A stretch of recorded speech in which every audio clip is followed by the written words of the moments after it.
do Senhor no meio de vós. E direi aos amados irmãos ali, em Curitiba, que existe uma igreja neste lugar, comprometida com a palavra, debaixo da unção do Espírito, com o desejo de ganhar almas para Deus. Meus amados, portanto, nossa gratidão em meu nome, em nome de minha querida esposa, pela acolhida tão hospitaleira, tão amável, diria eu, príncipesca. Que Deus abençoe aos amados no Senhor. E o meu coração, como disse Paulo, está dilatado para vós, dilatado, por causa de vós. Isto prova que todos vocês cabem dentro do meu coração. Eu gostaria, antes de ler a palavra do Senhor, ou melhor dizendo, antes de louvar a Deus, fazer um convite para os irmãos. Com a autorização do pastor da igreja, eu faço esse convite. Eu quero convidar os irmãos para nos convidar outra vez. Esse é um convite muito interessante, especial, e por que não dizer esperto, não é? Meus amados queridos, tome o vosso assento, por bondade. Dá o maior, por favor. Vamos louvar aqui para mim. Se você sabe, cante. Se não sabe, é fácil de aprender. O louvor que diz: em adoração eu me rendo a ti. Tu és como um rio, rio de águas vivas. Em adoração, aleluia, eu me rendo a ti. Tu és como um rio, rio de águas vivas, flui dentro de mim. És manancial, fonte inesgotável, traz vida ao coração. Cante comigo. Em adoração eu me rendo a ti. Eu me rendo a ti. Tu és como um rio, rio de águas vivas, flui dentro de mim, flui dentro de mim. Aleluia! És manancial, fonte inesgotável, traz vida ao coração, traz vida ao coração, como o rei Davi, como o rei Davi. Eu quero te louvar, minha alma canta a ti, Senhor, em adoração. Que lindo! Digno és de louvor, majestade santa. Meu prazer é te dizer: te amo, ó Senhor.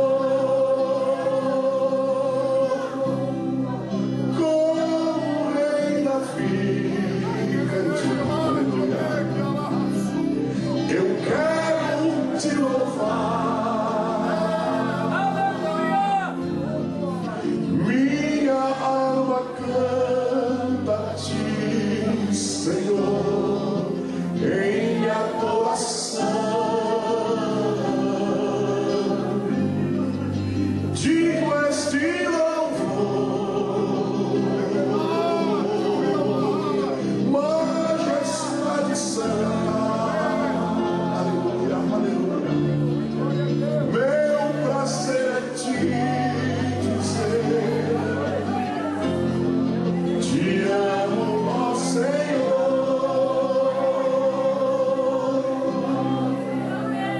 Deus, adora a Deus, adora a Deus, adora a Deus, adora a Deus.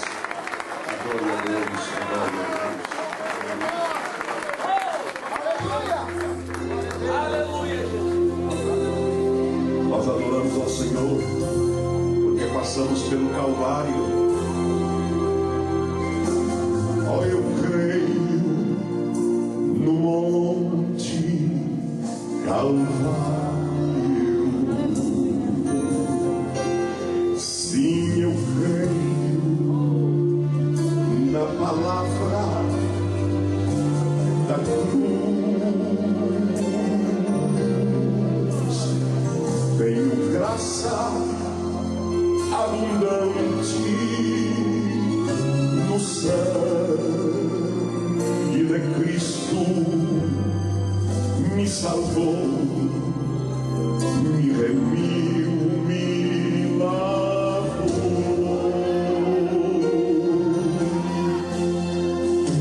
Sim, eu creio que o Cristo morto na cruz tem poder para as vidas hoje transformar. Olha que lindo! Transformou-me completamente. Vida nova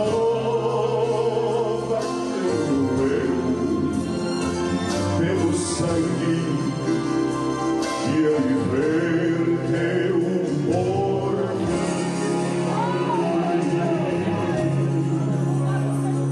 Sim, eu creio no sangue vertido por mim, que tem graça e poder para salvar. Maravilha! Pois salvou-me completamente e lavou meu coração. Sou feliz, tenho a salvação.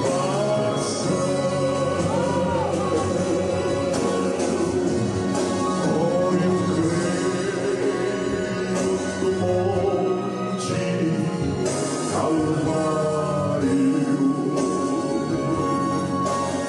Sim, eu creio na palavra da cruz. Tenho graça abundante no sangue de Cristo, me salvou, me remiu, me lavou.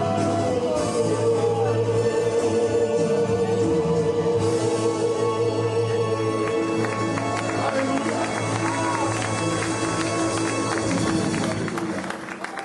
Glória ao Senhor. Adore ao Senhor. Vamos a São Lucas, capítulo 24, o último capítulo deste evangelho. Evangelho do amado doutor Lucas, o médico amado. Lucas 24, do versículo 13 a seguir.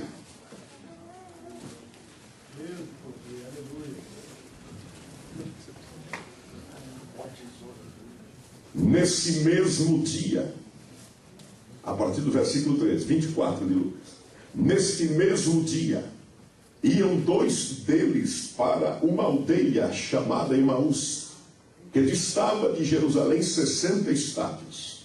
Iam falando entre si de tudo o que havia sucedido. Indo eles falando entre si e fazendo perguntas um ao outro, o próprio Jesus se aproximou e ia com eles. Mas os olhos deles estavam como que fechados, de sorte que não o conheceram. Então Jesus perguntou: que palavras são estas que caminhando trocais entre vós? Eles pararam entristecidos. Um deles, cujo nome era Cleófas, perguntou-lhe: és tu o único peregrino em Jerusalém que não sabe das coisas que aconteceram lá nestes dias? Perguntou ele: Quais? Responderam-lhe eles: as que dizem respeito a Jesus de Nazaré, que foi profeta, poderoso em obras e palavras diante de Deus e de todo o povo. E como os principais sacerdotes e as nossas autoridades o entregaram para ser condenado à morte e o crucificaram. Ora, nós esperávamos que fosse ele quem redimisse a Israel, mas agora, além de tudo isso, é já hoje o terceiro dia desde que essas coisas aconteceram. É verdade que algumas mulheres do nosso meio nos surpreenderam. Foram de madrugada ao sepulcro, mas não acharam o corpo dele. Voltaram dizendo que tinham tido uma visão de anjos, que dizem estar ele vivo. Alguns dos que estavam conosco foram ao sepulcro e acharam ser assim como as mulheres haviam dito, mas a ele não viram. Então Jesus lhes disse: ó nécios e tardos de coração, para crer em tudo que os profetas disseram. Não era necessário, porventura, que o Cristo padecesse estas coisas e entrasse na sua glória? E começando por Moisés e por todos os profetas, explicou-lhes o que deles se achava em todas as Escrituras. Quando se aproximaram da aldeia para onde iam, fez ele como quem ia para mais longe. Mas eles o constrangeram, dizendo: fica conosco, pois é tarde e o dia já declina. Então Jesus entrou para ficar com eles. Estando com eles à mesa, tomou o pão e abençoou, partiu e lhes deu. Abriram-se-lhes então os olhos e o conheceram, mas ele desapareceu de diante deles. Disseram um para o outro: não ardia em nós o nosso coração, quando pelo caminho nos falava e quando nos abria as Escrituras? Na mesma hora, levantando-se, voltaram para Jerusalém e encontraram reunidos os 11 e os que estavam com eles, os quais diziam: ressuscitou verdadeiramente o Senhor e já apareceu a Simão. Então os dois contaram o que lhes acontecera no caminho e como tinham reconhecido o Senhor quando ele partiu o pão. Quantos dizem amém? Mais uma vez.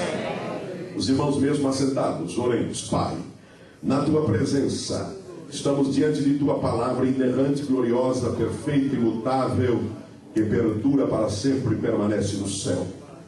Se o Senhor não falar, ninguém mais falará. Desejosos de ouvir a tua voz, suplicamos a tua bênção e que haja não somente graça, mas unção para a ministração da mesma, e que o teu povo tenha sensibilidade, fome, apetite, desejo, sensibilidade para captar a mensagem que vem do teu trono. Fala conosco no nome precioso de Jesus. Amém. Quero vos falar nesta noite sobre as grandes lições que aprendemos no caminho de Emaús. Meus amados, o Evangelho nos informa que após a ressurreição, o Senhor aparece por 9 vezes e aparece aos seus de maneira gloriosa. Sua primeira aparição após a ressurreição foi imediatamente a chegada de Maria Madalena junto ao sepulcro. Depois ele aparece para as demais mulheres. Aparece depois para 10 dos seus discípulos, quando Tomé, o incrédulo Tomé, estava ausente. 8 dias depois torna a aparecer para os seus. Tomé está presente e este é o propósito da sua aparição, para renovar a fé de Tomé. O seu coração, a sua fé são renovados. Ele aparece depois a Simão Pedro. Diz a Bíblia que ele apareceu também a Tiago. Ele apareceu para Pedro, Tomé, João, Tiago e Natanael. E mais 2 dos seus discípulos, registra-nos no capítulo 21 de João, quando estes foram a uma pescaria, que eu diria fatídica e decepcionante, porque nada apanharam, mas o Senhor se apresenta na praia pela manhã e ordena-lhes dizendo: lançai a rede à banda direita do barco e achareis. E eles fizeram uma grande pescaria com 153 grandes peixes e se regozijaram depois no encontro de comunhão com o Redentor, com o Redivivo, com o Senhor. Diz a Bíblia Sagrada em 1 Coríntios capítulo 15 que ele apareceu para mais de 500 irmãos de uma só vez. Sem dúvida alguma, no momento da sua ascensão aos céus, abençoando os seus, foi assunto aos céus. Diz a Bíblia Sagrada neste texto que acabamos de ler, que ele aparece para 2 dos seus discípulos no caminho que dava para Emaús, de Jerusalém para Emaús. Uma trajetória não muito longa, um caminho não muito longo, mas o caminho de Emaús. Um dos discípulos, a Bíblia nos informa, no versículo 18, que o nome desse discípulo era Cleófas, ou Cleopas. Meus amados irmãos, eu quero crer que este Cleopas era de certa forma parente de Jesus, porque em João capítulo 19, versículo 25, quando Jesus estava no madeiro, diz a Bíblia que junto à cruz de Jesus estava sua mãe e a irmã de sua mãe, e diz o texto, mulher de Cleófas. E se este é o mesmo, então há um grau de parentesco aqui entre esse discípulo e Jesus. E se de fato foi, ele de certa forma era tio adotivo de Jesus. Tudo começa nesta linda história, no versículo 13, que diz, no mesmo dia, naquele mesmo dia da ressurreição, no dia em que as correntes da morte foram rompidas pelo retumbante brado de vitória do Senhor, naquele mesmo dia, o dia da ressurreição, o dia faustoso, o dia glorioso, o dia da derrota do diabo e do inferno, o dia em que nasceu a dispensação gloriosa da graça. Diz que neste dia iam 2 deles, 2 de seus discípulos, só Deus sabe como é que esses 2 iam. Eles iam em direção à pequena aldeia de Emaús, deixavam a capital judaica para trás de si, mas eles não iam cantando, eles não iam com folguedo na alma. Ninguém pense que esses 2 estavam jubilosos na caminhada. Ninguém pense que esses 2 estavam regozijando, um olhando para o outro com um sorriso de 9h15. Que 9h15, não é? O 9h15 era 6h30 mesmo. Eles estavam amuados, eles estavam abatidos, eles estavam melancólicos, eles estavam vivenciando um cenário lúgubre, fúnebre. Eles estavam enlutados, com o coração pesado, com a alma dilacerada, com o espírito sangrando pela perda, pensavam eles, do seu mestre salvador, do Messias, assim pensavam eles. E nesta caminhada, nesta trajetória até Emaús, no caminho de Emaús, a palavra de Deus nos ensina algumas lições que são práticas, vivenciais e experimentais para todos nós. Qual é a primeira lição que nós podemos aprender do caminho de Emaús com esses 2 discípulos? A primeira lição que nós aprendemos com esses 2 é o seguinte, é que quando a gente olha a vida com os olhos da tragédia, nós não vemos Deus na vida. Eu vou repetir, quando a gente olha a vida com os olhos da tragédia, nós não vemos Deus na vida. Jesus disse, do que o coração está cheio, disso fala a boca. Se eu estiver com o coração pesaroso, cheio de incredulidade, eu terei palavras de hesitação, palavras de dúvida, palavras de retroagir e não de avançar. O versículo 14 diz que esses 2 iam conversando e que os 2 falavam tudo o que tinha ocorrido em Jerusalém naqueles dias. Eles caminhavam 11 quilômetros em direção a Emaús. O destino deles era Emaús, não era outro lugar. No entanto, suas mentes e seus corações estavam na cena triste e dolorosa do Calvário. E um falava para o outro dizendo, olha, ele foi bom, mas ele morreu. Aí o outro dizia, mas lembra-te dos milagres que ele realizou, mas agora ele não realiza mais. Você lembra quando ele ressuscitava mortos? Aí o outro companheiro dizia, sim, Lázaro, o filho da viúva de Naim, a filha de Jairo, mas agora ele não ressuscita mais ninguém, ele morreu. Você lembra quando ele multiplicou pão e peixe? Aí eu vou dizer, como é que eu vou me esquecer? Nós juntamos 12 cestos cheios de que sobraram. Você recorda das palavras do sermão do monte? Aí eu vou dizer, mas é claro, palavras inesquecíveis. Bem-aventurados os pacificadores, bem-aventurados os limpos de coração, bem-aventurados os pobres de espírito, bem-aventurados os que sofrem perseguição por causa da justiça, bem-aventurados. Que lindas palavras. Você se lembra quando ele expulsou aqueles demônios? testemunhos da mulher pecadora. Disse: como é que eu posso me esquecer? A mulher foi redimida, a mulher foi limpa, salva e liberta. Você se lembra daquele portentoso milagre, quando ele ressuscitou a Lázaro lá em Betânia? Sim, este foi marcante. Ele pediu que a gente tirasse a pedra, nós tiramos, e ele disse: Lázaro, sai para fora. E o defunto saiu, e foi uma bênção, que regozijo, que festa. Você lembra do paralítico de Cafarnaum? Como é que eu posso me esquecer? A gente estava bem juntinho dele, eles descobriram o telhado, aqueles 4 amigos, e depositaram o paralítico aos pés de Jesus. Aí o outro diz assim: veja que maravilha, o paralítico chegou com as costas no leito. Aí ele disse: de fato, chegou com as costas no leito. Aí o outro disse: e saiu com o leito nas costas. Esse é o Deus Todo-Poderoso, esse é o Deus maravilhoso. Mas o que dizer? Porque se ele já morreu, a gente está triste agora. E você lembra dos seus ensinos, dos seus magistrais e extraordinários ensinos? Aí um olha para o outro amuado e diz: mas tudo acabou. Tudo acabou com aquela cruz ensanguentada. Você lembra que se levantou na sexta-feira, lá no Calvário do Gólgota, no Monte Caveira?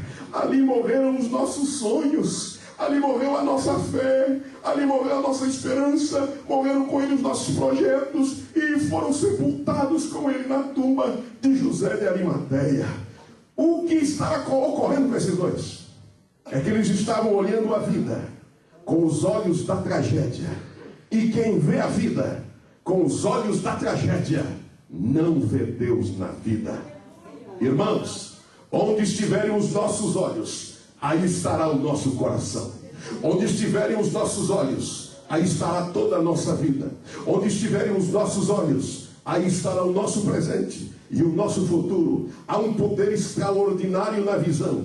Uma visão negativista, pessimista, leva o homem para baixo e para o abismo. Mas uma visão positiva, renovada por Deus, projeta este homem para a montanha do sucesso e da bênção. Louvado seja Deus. Em Lamentações de Jeremias, capítulo 3, versículo 51, diz o profeta Jeremias: o meu olho move a minha alma. Olha que texto interessante. O meu olho move a minha alma. Jeremias quer dizer: se eu olho para baixo, minha alma vai para baixo. Se eu olho para o abismo, minha alma vai para o abismo. Se eu olho para o fracasso, minha alma fracassa. Se eu olho para cima, minha alma é projetada para cima. Se eu olho para Deus, minha alma vai para Deus. Se eu olho para o céu, minha alma vai para o céu. Meu olho move a minha alma. Como estão os teus olhos? Há pessoas que têm os olhos que precisam do colírio da farmácia Apocalipse. Eu vou te dar o endereço: Farmácia Apocalipse, Rua 3, número 18. Lá está o farmacêutico Jesus na frente dizendo: aconselho-te que me compre colírio, para que vejas. Glória a Deus, glória a Deus. Onde estão os teus olhos nesta noite, meu irmão? Onde estão os teus olhos, minha irmã, nesta noite? Você só vê a vida pelos olhos do fracasso? Você só vê a vida pelos olhos da derrota, do desânimo, do desalento, do pessimismo, da tragédia? Repito: quem olha a vida com os olhos da tragédia não verá Deus na vida. Aqueles dois discípulos tinham só relatório: o relatório do pranto, do luto, relatório do cemitério, relatório do jazigo, relatório do cadáver, relatório de um Cristo que morreu na sexta-feira, uma cruz que se levantou, ele deu um brado: está consumado, está terminado, acabou tudo. Qual é o teu relatório, irmão? Qual é o relatório teu, irmã? Qual é o teu relatório, meu amigo?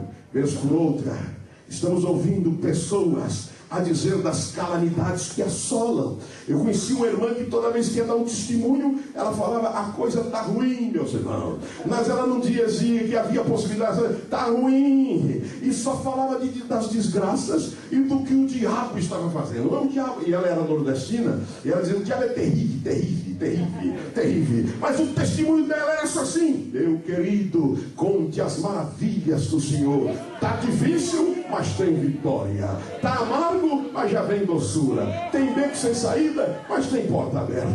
Oh, tem doença, mas tem o médico dos médicos. Tem o desemprego, mas ele vai abrir a porta. Oh, aleluia! Eu conheci um irmão na minha cidade que já dorme no Senhor. Josias o conheceu, presbítero Miro Vieira. Cada vez que ele passava um aperto na vida, uma tribulação, ele levantava, e quando alguém dizia: vai murmurar, o Miro dizia assim: o que é que Jesus está inventando para me abençoar? Olha a vida de maneira positiva. Mira, uma mirada de fé, diz o espanhol, não é? Uma mirada de fé. Duas coisas temos que considerar diante de um problema, de uma tragédia, de uma dor, de uma dificuldade. Primeiro, mostre o tamanho do problema para o seu Deus. Agora, em segundo lugar, mostre o tamanho do teu Deus para o teu problema. Agora tem pessoas, irmãos, que ele vive reclamando de tudo. Eu problema, só tenho problema, só eu que tenho problema. E muitas vezes, se for fazer uma análise, viu, for passar ele na peneira da palavra, o problema é ele. Porque tem pessoas que o problema é ele. Se eu só tenho problema, o problema é você. E certa vez um sujeito desse, um crente desse, problemático, ele era o problema. Ele disse: Senhor, eu não aguento mais, sou que sofro, só que tenho problema, lança os meus problemas no mar. Aí ele ouviu a voz de Deus: põe teu calção de banho.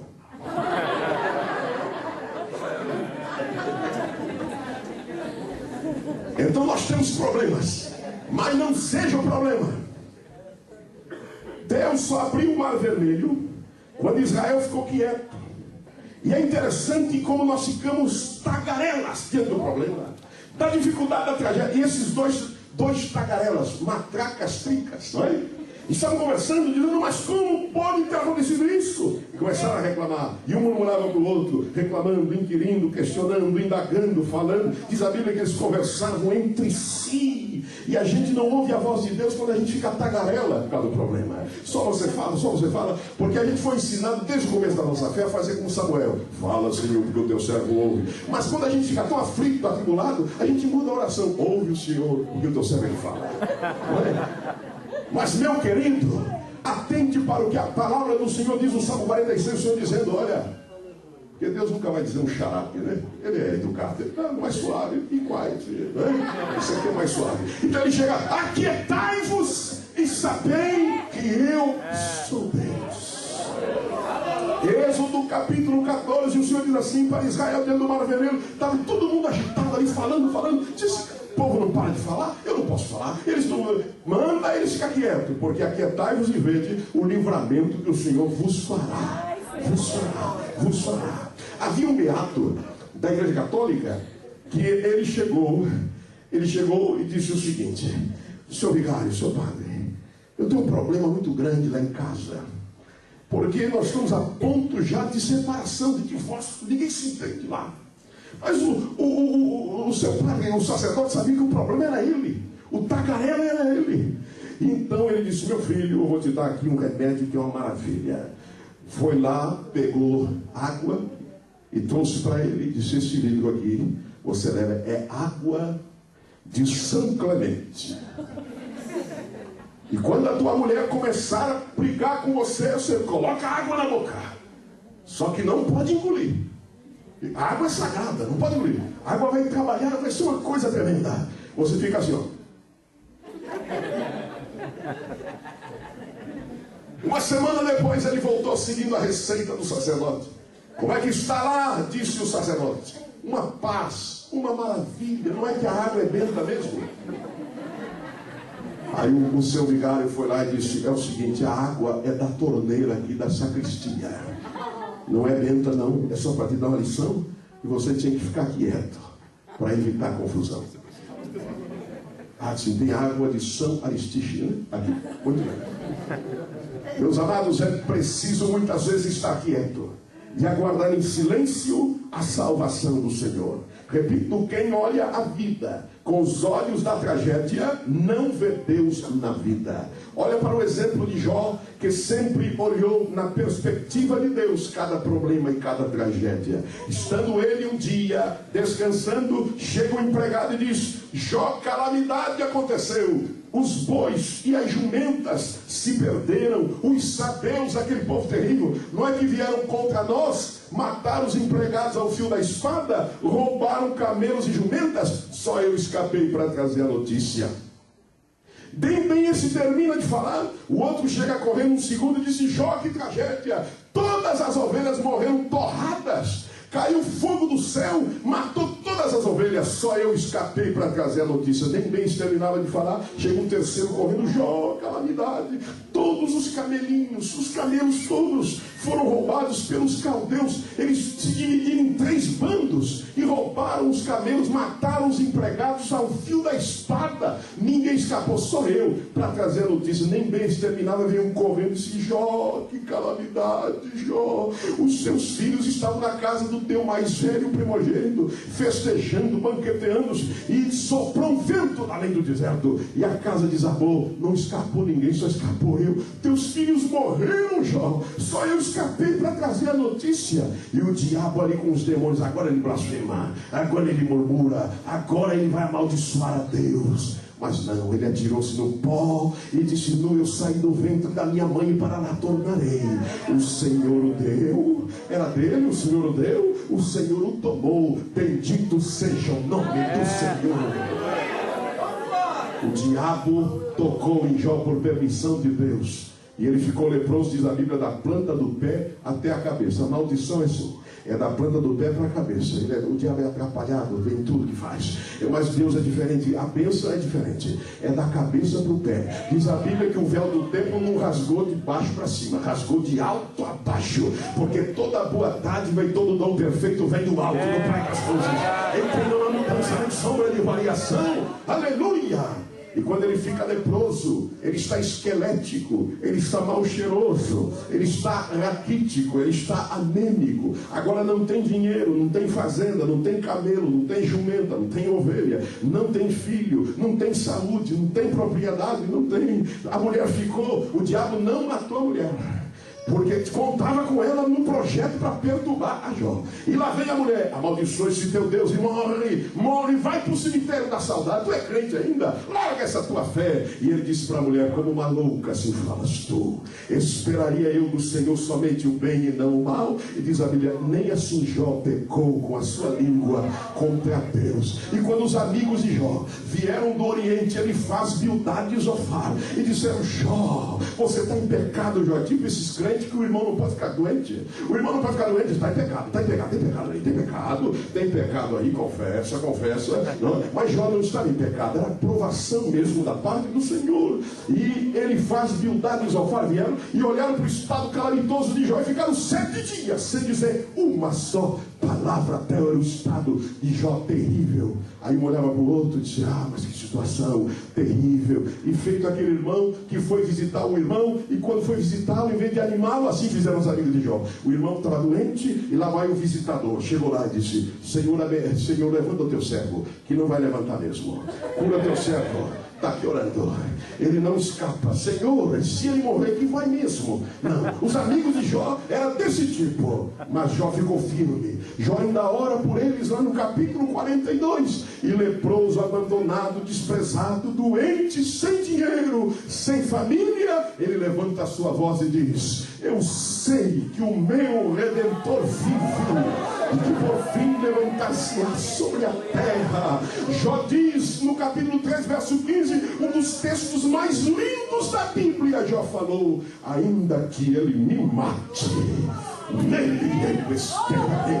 Louvado seja o nome do Senhor. Levante a tua mão e glorifique a Deus. Olha a vida com os olhos da fé. Olha a vida com os olhos de Deus, porque quem vê a vida com o olho de tragédia não vê Deus da vida. Segunda lição que nós aprendemos no caminho de Emaús com esses 2 discípulos é que a última notícia não é a notícia da morte. A última notícia é da ressurreição. Aqueles 2 irmãos estavam trazendo um jornal velho. Estavam lendo e comentando o jornal velho. O jornal de sexta-feira. O jornal que publicou a morte de Jesus.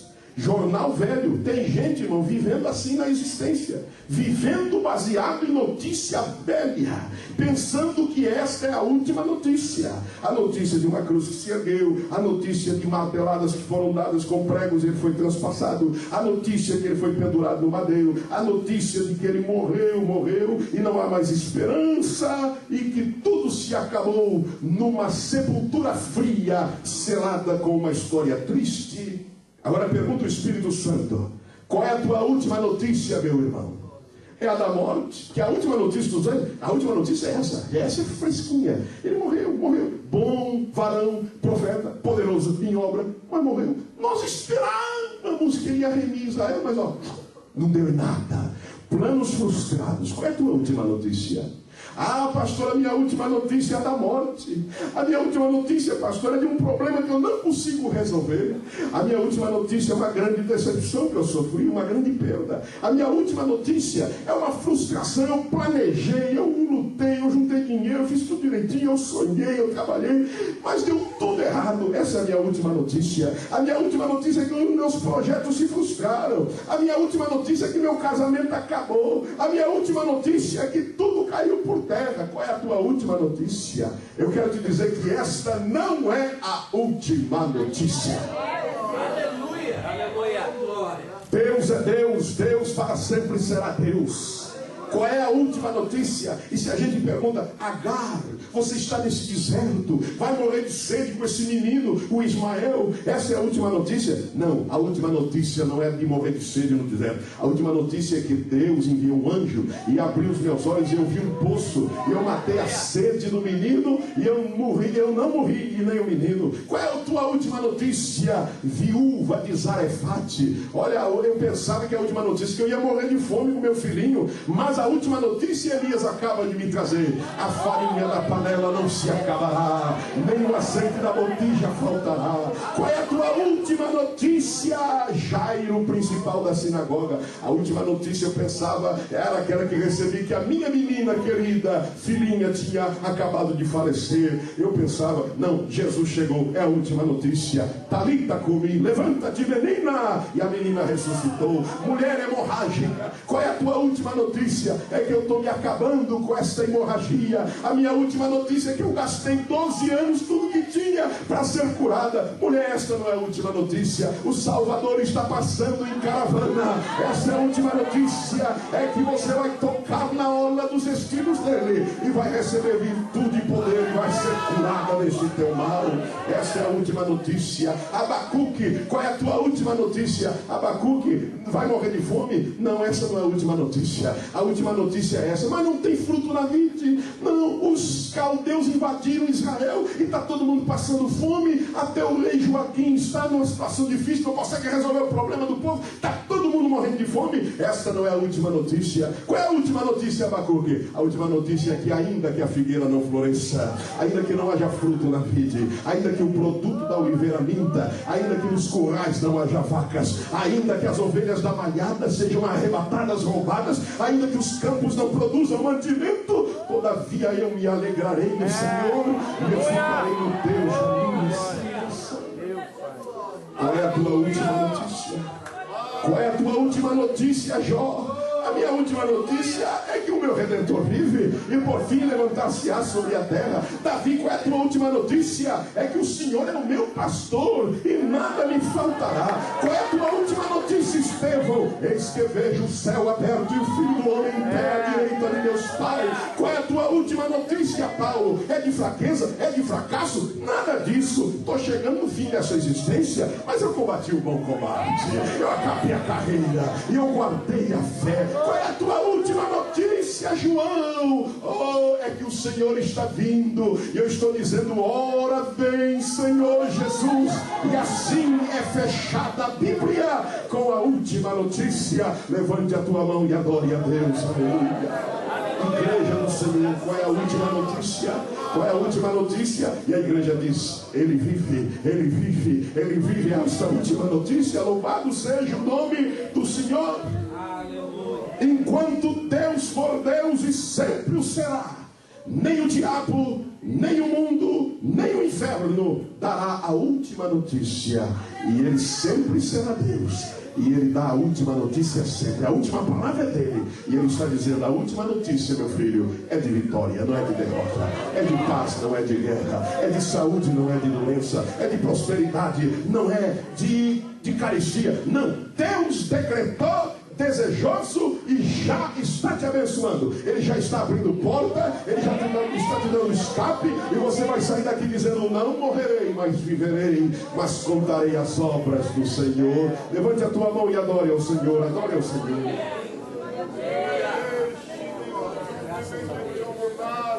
Estes dois aprenderam que quando se olha a vida com os olhos da tragédia, não se vê Deus na vida. Esses dois aprenderam que a última notícia não é da morte, mas da ressurreição, porque Jesus aproxima-se deles e diz: que palavras são estas que trocais pelo caminho? E eles diz: você não sabe? És tu só peregrino em Jerusalém? Eles não conheceram que era Jesus. E Jesus, com aquela santa ironia, ainda encosta nos dois e diz: quais? E eles começam a dizer: ele varão profeta poderoso em obra, Jesus morreu, você não sabia? Está todo mundo falando, está na boca do povo, de criança até o mais velho, todo mundo sabe. Você não sabe? Você é um desinformado, rapaz, vai se informar. Mas eles estavam com o jornal velho, Jesus estava com o jornal tudo bem, jornal quentinho, da hora. Mas essa não é a última notícia, rapaz. A última notícia não é da morte, a última notícia é que Jesus ressuscitou. Aleluia! Você pode aplaudir o Cristo vivo.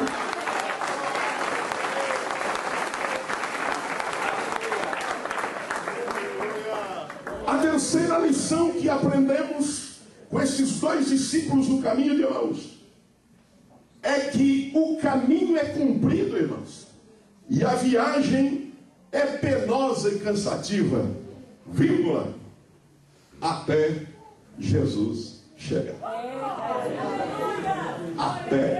Porque parece que o sapato, as alpacas usou, parecia de ser de chumbo. Porque quando a gente está triste, e lutado, a coisa não desenvolve. Você caminha e parece que não termina nunca aquela jornada. O versículo 15 diz que aconteceu que, indo eles falando entre si, fazendo perguntas um ao outro, o mesmo Jesus se aproximou e ia com eles. Apesar de ser um percurso muito curto, 11 quilômetros aproximadamente, naquele dia o caminho parecia sem fim. Uma viagem cansativa, demais desconfortável. Você já viu que você está triste e a coisa não desenvolve? Você já viu que você está atribulado? Você não produz. Você já viu que você está amargurado? Parece que não termina nunca. Se tem uma tarefa, aquilo parece uma eternidade. Assim estavam os dois. Caminho comprido e longo e viagem penosa e cansativa. Cada passo era um sacrifício. O levantar do pé era um martírio. Por quê? Porque a alma estava chorando e o espírito estava enlutado. Quem é que já viveu um quadro assim? Quando as horas parecem uma eternidade. É a nossa Emaús existencial. E a nossa Emaús não chega nunca. Diz: mas meu Deus, já era para mim ter chegado. Já era para mim ter prosperado. Já era para mim ter terminado. Já era para mim ter concluído. Já era para mim ter feito. Mas não chego nunca. Eu não vislumbro nada. Porque está com o coração machucado. Está com a alma angustiada. Está com o espírito triste. Triste. Você está lembrado do capítulo 21 de João, que eu já citei? Os discípulos passaram a noite toda e nada apanharam. Lança a rede para cá, Pedro. Nada. Quem sabe aqui tem cardume? Nada. Puxa a rede? Nada. E diz a Bíblia em João capítulo 21, verso 3, que naquela noite nada apanharam. Imagine Pedro, expert em pescaria. Frustração. Oh, noite terrível de decepção. E quando a Bíblia diz, e naquela noite nada apanharam, é nada. Mas nem um salmãozinho, nada. Mas nem uma tilápiazinha, nada. Mas nem um caranguejinho pendurado na rede assim, nada. Quando diz a Bíblia que é nada, é nada. Naquela noite, nada apanharam. Não somente naquela noite nada apanharam, como apanharam a noite toda. Meus queridos irmãos, mas diz a Bíblia, no versículo seguinte, que é o 4... Porque se o Evangelho de João acaba no versículo 3, mas que tristeza, isso é jeito de acabar o Evangelho, a palavra de Deus não termina assim. Olha a última notícia. Naquela noite nada apanharam, mas olha que lindo na Bíblia, versículo 4 diz: mas pela manhã, sempre tem uma manhã. Sempre tem uma manhã. A noite pode ser comprida. O choro pode durar uma noite inteira. Mas pela manhã vem o júbilo, vem o cântico, a alegria vem pela manhã. E diz o texto, naquela noite nada apanharam, mas pela manhã Jesus se apresentou na praia. Olha Jesus vindo na tua direção. Mas que noite terrível eu estou passando nesta América, meu Deus do céu. Terra onde o filho chora e a mãe não vê, mas Deus está vendo. Naquela manhã Jesus se apresenta, ele te diz: meu filho, estou aqui para te livrar, para te prover, para abrir porta onde não tem porta, para tirar água da rocha, para mandar codornizes e maná do céu, para dar cura e remédio e saúde, milagre e bênção. Levante a tua mão e adore ao Senhor, adore ao Senhor, adore ao Senhor, adore ao Senhor. Irmãos, o caminho foi longo, a viagem foi penosa e cansativa até Jesus chegar. Quando Jesus chegou e começou a conversar com os dois, apesar deles não reconhecerem de imediato, mas o coração começou a aquecer, a conversa ficou boa. Ficou, porque Jesus chegou. Você está lembrado quando Lázaro morreu? Marta disse para Maria, João 11:28, lá estava Lázaro na sepultura. Aí Marta corre para Maria e diz assim: o mestre chegou. O mestre chegou. O mestre chegou. Então vai acontecer alguma coisa. O mestre chegou. O mestre chegou para salvar. O mestre chegou para batizar. O mestre chegou para abrir portas. O mestre chegou para pisar a cabeça da serpente. O mestre chegou para fazer milagre. O mestre chegou. A coisa muda quando Jesus chega. E a gente está dizendo: mas Senhor, vem Senhor, vem, vem, vem, vem. Salmo 40, o pastor disse para a irmã, e a irmã diz assim: pastor, o meu milagre não vem nunca, a porta não se abre. Aí o pastor disse: Salmo 40, minha irmã. Ela disse: sustente o Salmo 40, eu quero 70, né? Porque o 70 é a prece de Senhor. Mas aguarda que o milagre está vindo e o Senhor não vem antes e depois. Ele chega na hora certa. Tudo muda quando Jesus chega. O que é que mudou na vida daqueles dois? Quando Jesus chegou, primeiro, mudou a conversa. Porque de murmuração virou em estudo bíblico. Porventura ele não abriu Gênesis, Êxodo, Levítico, Números, Deuteronômio, Josué, Juízes, Ruth, Samuel, Reis e Crônicas, e foi ali, e foi discorrendo por Salmos, e Provérbios, e Eclesiastes, e Cantares, e entrou por Isaías, e Jeremias, e Lamentações, e Ezequiel, e foi por Daniel, e Oséias, e Joel, e Amós, e Obadias, e Jonas, e Miqueias, e Naum, e Abacuque, e Sofonias, e Ageu, e Zacarias, Malaquias, todos os profetas, e explicando: aqui estava o Cristo, convinha que ele padecesse e entrasse a sua glória. Então de murmuração virou estudo bíblico. Eu me atrevo a dizer com toda certeza, e quem quiser registrar aqui, registre: a primeira escola dominical da história aconteceu no caminho de Emaús, porque era domingo, domingo da ressurreição, e foi o primeiro estudo bíblico que se tem notícia na história. Jesus ensinando a palavra para os dois. Deus quer mudar a tua murmuração em estudo da palavra. Aleluia! Outra coisa que mudou na vida daqueles dois: mudou o semblante. Os dois estavam com a cara comprida, aquela cara de quem chupou limão de manhã em jejum, aquela fisionomia de delegado de polícia, aquela cara, como disse o pastor Raimundo de Oliveira, a gente encontra cada crente com uma cara de bule de café. E eu perguntei: com café? Ele disse: sem café. E eu, aquela cara triste, aquela cara amarrada, pensando que cara feia fosse santidade. Tem irmão, eu sou santo, eu não dou risada. Meus amados irmãos, se tem um povo que tem direito de dar risada, é o crente, porque a alegria do Senhor é a nossa força. Pode sorrir. Como é que eu vou sorrir? Não Espírito da glória, certeza da salvação, certeza de vida eterna. Já vencemos o maligno pelo poder do sangue, fomos livres da ira vindoura, temos uma morada no céu garantida. Você pode sorrir. Se cara feia fosse santidade, penitenciária de Bangu virava mosteiro. Porque o que tem de gente com a cara feia ali e não tem nada de santidade. Então sorria: Jesus te ama. Coração alegre aformoseia o rosto. Eu conversava recentemente com uma médica em Curitiba, a doutora Ailema, entendida no assunto. E ela disse: pastor, se o povo soubesse o valor da alegria, o valor do sorriso, ia sorrir mais. E ela disse: o senhor sabia que na Harvard estão desenvolvendo um estudo científico sobre a alegria e já estão chegando à conclusão que a alegria previne do câncer? Eu disse: doutora Ailema, me conte isso. É verdade. Toda vez que a pessoa dá uma gargalhada e se expande sorrindo e ri bastante, o cérebro cérebro produz uma substância chamada endorfina, um analgésico natural que esfria a cabeça e abençoa todas as células do corpo. Endorfina só é produzido com risada.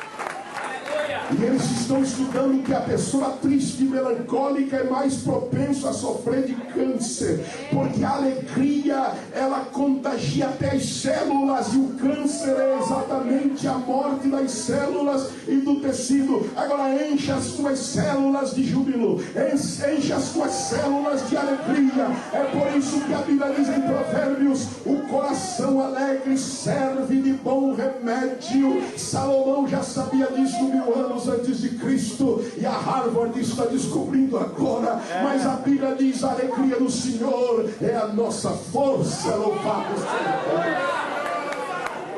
Levante a tua mão e adore o Senhor. Aleluia. Jesus chegou, mudou a conversa. Jesus chegou, mudou o semblante. Jesus chegou, mudou o pensamento. Jesus chegou, mudou a maneira de eles verem as coisas. Mudou o comportamento. Normalmente, quando estamos melancólicos e tristes, nós queremos nos fechar. Eu quero sumir. Eu não quero falar com ninguém. Eu não quero ver ninguém. Mas eles agora queriam mais e mais ouvir o peregrino dos pés sangrentos. Eles queriam ouvir o ressuscitado. Fala mais, fala mais. Fala mais. O que disse o profeta Isaías sobre isto? Aí Jesus dizia: o profeta disse: o Senhor nos dará um sinal, e o nome do menino vai ser Emanuel. Mas fale mais. Aí os dois vão caminhando. Aí diz: o nome dele será maravilhoso, Conselheiro, Deus forte, Pai da eternidade, Príncipe da paz. Que maravilha. Fale mais. Olha, a cruz ensanguentada, Isaías falou, vocês sabiam? E Isaías escreveu: quem deu crédito à nossa pregação? E a quem foi manifestado o braço do Senhor? Porque foi subindo como um renovo perante ele. Não tinha parecer nem formosura, e olhando nós para ele, nenhuma beleza víamos para que o desejássemos. Era desprezado e o mais indigno entre os homens, homem de dores, experimentado nos trabalhos, e um como de quem os homens escondiam o rosto. Era desprezado e não fizemos dele caso algum. Verdadeiramente, aí Jesus vai falar para os dois: ele foi moído pelas nossas iniquidades, ele foi traspassado, o castigo que nos traz a paz estava sobre ele, e pelas suas pisaduras fomos sarados. Ele foi levado como ovelha muda diante dos seus tosqueadores, como um cordeiro para o matador. Ele não abriu a sua boca. A sua morte foi contada como rico, e depois da sua morte ele verá o trabalho das suas mãos e ficará satisfeito, falando da sua ressurreição. Os dois se alegraram. Mas o que? Mas conte um pouco mais. O que o profeta Ageu falou dele? Olha, o profeta Ageu disse que farei tremer, que diz o Senhor, todas as nações, e virá o desejado das nações. O que foi que Zacarias falou? Zacarias disse assim: eis que virá o renovo justo do Senhor. E quem disse Malaquias? Malaquias falou: para vós que temeis no meu nome, nascerá o sol da justiça, e salvação trará debaixo das suas asas. Tudo isto se cumpriu nele, no Messias, que foi ao Calvário, mas ressuscitou ao terceiro dia. Os dois se alegraram. Os dois se alegraram. Os dois foram comovidos com aquela palavra. Meu querido irmão, tenha Jesus como teu fiel amigo na jornada desta vida. Tenha Jesus como teu fiel companheiro no caminho de Emaús, do teu Emaús. Ele vai com você nesta jornada. O mesmo Jesus. Levante a tua mão e glorifique ao Senhor. Você está bem acompanhado. Você tem a melhor companhia. Louvado seja o nome do Senhor da glória. A quarta lição que nós aprendemos do caminho de Emaús é que só a palavra de Jesus tem poder para transformar.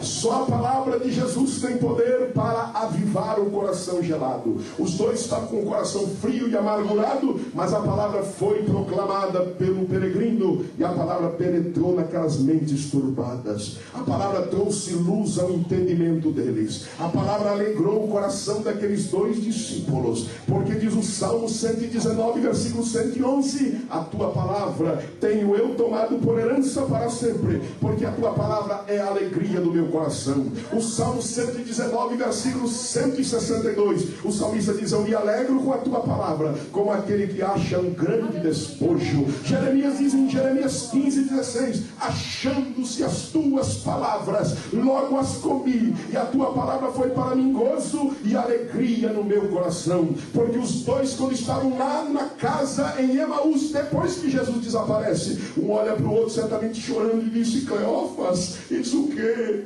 Porventura não ardia o nosso coração quando no caminho ele nos abria a Escritura? Aí o outro: é verdade, a palavra é ele mesmo. A palavra alimentou a alma faminta daqueles dois discípulos, transformou, converteu-os para Deus. Só a palavra. Se estavam com fome de pão, se esqueceram do pão naquela hora e se alimentaram da palavra de Deus. Só a palavra salva. Diz o Salmo de número 19, versículo 10, que a palavra do Senhor é mais doce que o mel e o licor de favos. Diz o Salmo 119, 103: ó, quão doces são as tuas palavras, ao meu paladar mais doces que o mel à minha boca. O coração daqueles dois estava entenebrecido, escurecido pela dor e pela incredulidade. Mas quando Jesus chegou e falou a palavra, iluminou o coração dos dois. E o Salmo 119, 105 diz: lâmpada para os meus pés é a tua palavra e luz para o meu caminho. Foi por isso que Jó falou: dos preceitos dos teus lábios nunca me apartei, e as palavras da tua boca eu prezei mais do que o meu alimento. Irmãos, o coração dos dois estava gelado, mas Jesus promoveu um incêndio pentecostal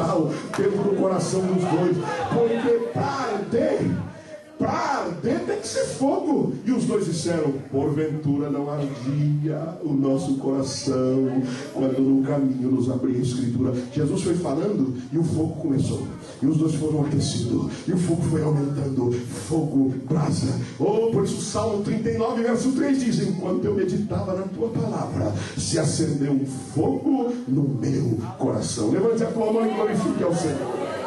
Sua palavra tem poder para transformar. A palavra do Senhor. A você, meu amigo ouvinte que está aqui, ou distanciado da igreja que está aqui, no caminho de Emaús da tua vida, só a palavra de Deus pode te salvar. Só a palavra de Deus pode te transformar e te trazer de novo à comunhão. Um cidadão que perseguia a igreja, esposo de uma devota irmã ali no Brasil. A irmã orava por ele toda madrugada, mas ele andou rasgando Bíblia, proibindo a irmã de ir na igreja. E um dia ele disse: só vai domingo agora. E ela, obedecendo, só ia domingo, mas orava toda semana por ele. E ele recebia convite, mas rejeitava, falava mal dos crentes, perseguia crente. Era um homem terrível. Mas ela, orando ao Senhor, Deus começou a tocar no coração daquele homem. E um dia despertou o desejo de ele ir na igreja, mas com vergonha de dizer para a mulher: como é que eu vou falar depois de tanta perseguição? Não vou dar o braço a torcer. Ela saía para a igreja, 15 minutos depois ele a seguia e para ir para a igreja. Quando chegava na igreja, no templo, uma força maligna não deixava ele entrar. Ele: eu não vou entrar, eu não vou entrar. Então ele ficou dando volta na quadra. Toda hora ele passava no portão da igreja. O diácono que o conhecia: seu esposo da irmã Joana. Eu esposo Joana, o senhor não quer entrar? Ele disse: o senhor não se incomode, que eu não sou crente, eu só estou passeando aqui para arejar minha cabeça. Eu vou ficar aqui do lado de fora mesmo. Eu vou ficar aqui do lado de fora. Naquela noite, você lembra na Assembleia de Deus aquele som da pesada que a gente tinha na década de 60 e 70, os mais antigos lembram? Corneta Delta, lembra? Este é um serviço que é alto-falante da Assembleia de Deus. Está lembrado? Som maravilhoso. Era a nossa Bose JBL daquela época. Meus queridos, e aí havia um alto-falante que transmitia a mensagem para todo o quarteirão. E ele disse para o diácono: eu quero ficar do lado de fora. E naquela noite o pregador pregou Apocalipse 22 e 15. Ficarão de fora os cães, feiticeiros, mentirosos, e todo aquele que ama e pratica mentira. E ele disse: o diácono, que camarada sapeca, foi me entregar para o pastor. Eu disse que queria ficar aqui fora. Não, foi Deus que revelou. O diácono ficou ali no posto dele. No outro domingo ele não teve coragem de entrar. E ele aproveitou que a igreja estava em construção, em fase final, E o basement, lá embaixo, que o pastor fez salas de escola dominical, estava tudo aberto. Como não tinha ninguém no pátio, ele entrou no pátio da igreja e disse: eu vou ouvir a pregação, é daqui. E entrou numa sala escura da casa, não tinha janela, não tinha porta, ele ficou, mas ouvia pelo alto-falante. E o pastor pregou naquela noite sobre Elias, o desânimo de Elias. Entrou na caverna e o pastor pregava: sai da caverna, sai da caverna, sai para fora, sai, Deus tem um plano na sua vida. Ele disse: meu Deus, será que alguém me viu? Esse diácono lá na porta deve ter me visto passar. No outro domingo ele voltou, uma grande praça pública na frente da igreja. Ele disse: desta feita eu não vou só ouvir, ninguém vai me ver, mas eu vou olhar, porque tinha uma escadaria grande. Ele disse: eu vou subir numa árvore lá no meio da praça, e de lá eu posso ver, por causa da posição da porta da igreja, a escadaria, eu vou ver o pastor e vou ouvir a mensagem. Ficou ele em cima da árvore lá. E naquela noite o pastor disse: irmãos, eu tinha uma mensagem outra para pregar, mas o Espírito de Deus me levou para Lucas 19. Eu quero pregar sobre Zaqueu. Zaqueu, desce depressa, hoje me convém pousar em tua casa. E ele desceu depressa, ele correu para a igreja e foi o primeiro a aceitar Jesus como Salvador. Oh, porventura não ardia o nosso coração quando no caminho nos abrir essa escritura. É a palavra que salva, não é balela, não é conversa fiada de pseudo-avivalista. O que transforma é a Bíblia, é a palavra que levanta o caído, é a palavra que une o desunido, é a palavra que ampara o desamparado, é a palavra que dá saúde ao doente, é a palavra que traz vida ao morto, é a palavra de Deus que conserta o torto, é a palavra de Deus que lixa o escabroso, que endireita o rebelde, que apruma o truculento e o faz um servo de Deus na casa do Senhor. Levante a tua mão e adore o Senhor. Vamos sair na presença do Senhor. Aleluia! Glória a Deus!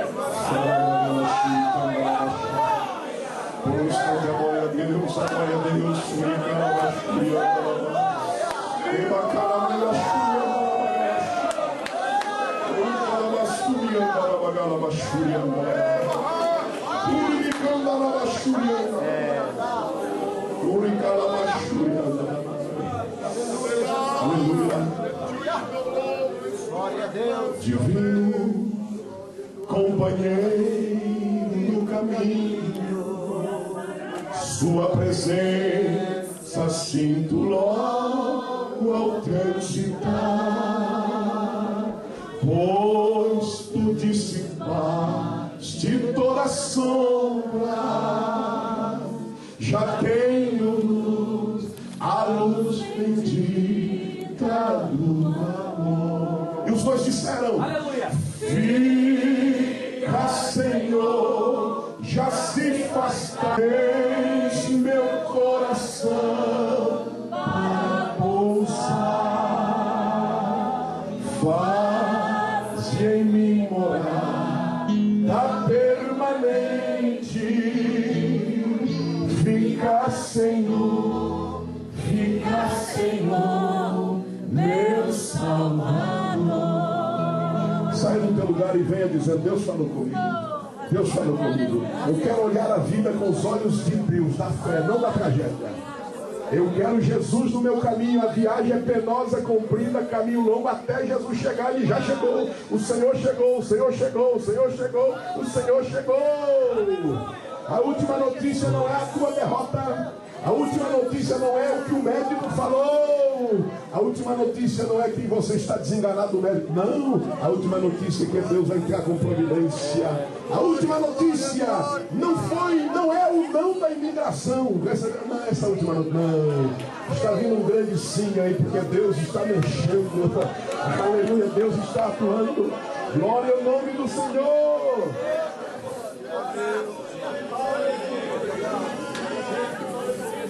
Nós não vamos usar só o parking da imigração. Nós vamos usufruir da bênção da imigração. Quantos dizem amém? Amém. Irmãos, isso é tão bíblico, porque já começou. O parque é da imigração, mas já não é, porque onde pisar a planta do pé, Glória a Deus. Daqui a pouco o prédio é nosso. Em nome de Jesus. Meus queridos, glorifique a Deus. Ele está entrando com providência, com providência, com providência, com providência. A última notícia. Normalmente se diz assim, bilhete azul. Recebi um bilhete azul, é para voltar, né? No Brasil assim, bilhete azul é bilhete de volta. Você não vai receber bilhete azul. É verde, verde, verdinho da Silva. Glória a Deus. Vamos orar ao Senhor neste momento. Abraça a tua promessa e abraça. O que você veio buscar? Abraça. Põe a mão assim no coração. Põe. Abraça a promessa. Eu pregava na cidade de Atlanta, na igreja do pastor Carlos Goulart, meu querido amigo. E um mineiro, querido mineiro, como todos os mineiros são queridos. Eu disse, receba a bênção do Senhor. Ele gritou lá da porta, recebo, tomo posse e administro. Maravilha. Eu creio que ele recebeu. Então receba, toma posse e administre. Vamos orar com o pastor da igreja, pastor José. Vamos orar. Eterno Pai, querido, ministre agora a tua glória, a tua bênção, o teu povo. Entra com providência, entra com porta aberta, com escape, com milagre, com saúde, remédio, lenitivo, cura divina, Senhor. Opera na vida do teu servo, opera. Tu sabes o que ele está esperando, tu sabes. Eu não sei, mas tu sabes. Oh Pai amado, toma conta deste casal, Senhor. Tu tens um plano com este casal. Tu me mostra de um plano lindo, glorioso nesta terra. Pai querido, fresco, óleo precioso, a unção que despedaça jugo, que abre porta, que quebra corrente, algemas, abre a porta da prisão, do calabouço, e você sai livre com a vitória nas mãos. Ele caminha com você na estrada de Emaús. Você não está só, você não está desamparado, você está com Ele. Ele está com você. Você não está sozinho. Ele está no controle absoluto. Toma posse, canta a tua vitória, regozija-te no Senhor, jubila, meu irmão, canta com vida, ó crente. Doce será cantar a tua vitória. Labachurianda, labachume candaraba, urianda labachada galoloba, ora manegolo choreca, serene candarabachada. Glória tua, Senhor, está neste tempo.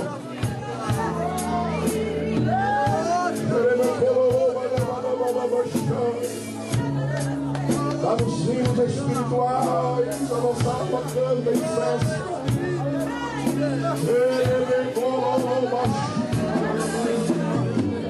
Oh, glória, glória, glória ao Senhor. Aleluia. Glória a Deus. Dê um abraço, cumprimente quem está ao seu lado. Cumprimente quem está ao seu lado e diga: recebemos a vitória. Recebemos, sim. Já temos a vitória. Em nome de Jesus. Glória ao Senhor. Glória ao Senhor. Aleluia.